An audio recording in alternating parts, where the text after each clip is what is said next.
Hello. I thought I would do a little reading of one of my things. Okay? So, here we go. Jack.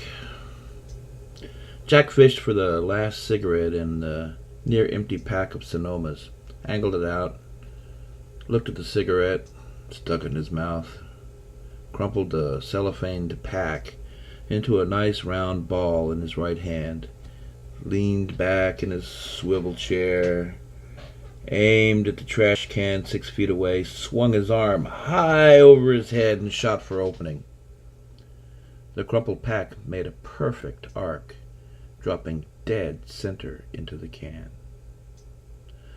A metaphor for my life, Jack thought.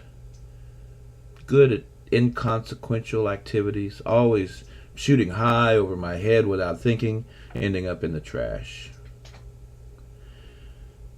Jack's built-into-the-wall desk was up against a picture window at right angle. He put on his glasses, leaned back in the swivel chair, and looked out of his fourth-floor window at Century Boulevard. How beautiful the Century Boulevard skyline is. Hotel Row, lots of hotels.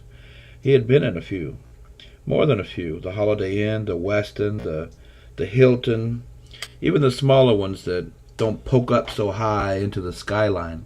He had been in them all, mostly on business, monkey business. Was there any other reason for someone living in L.A. to stay in a Century Boulevard hotel? Monkey business. Sunday afternoon, Jack could see two Mexicans loading a brand new white Lexus into a truck trailer 50 feet away. It looked suspicious. Everything in this Inglewood neighborhood looked suspicious to Jack. The Lexus was being hidden from view, Jack thought, hidden like a motive. Jack was suspicious of motives in this neighborhood. Two black guys were walking, turning the corner from Hendry to Arbor Vitae, using the buddy system like they'd been told.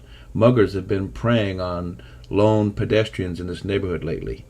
Use the buddy system, guys. Use the buddy system. The black guys couldn't be going to D&K's teriyaki burger joint. That was closed Sundays. Must be going to Shocky's next door for some buffalo wings, or onto the Forbidden Liquor store on La Cienega for cigs. Damn sure better use the buddy system to go there. That's a point-of-purchase site for drugs. Liquor and drugs. All the drugs. Anything you want. All the forbidden nectars. Everything those two rehab center outpatient buddies were forbidden to look upon.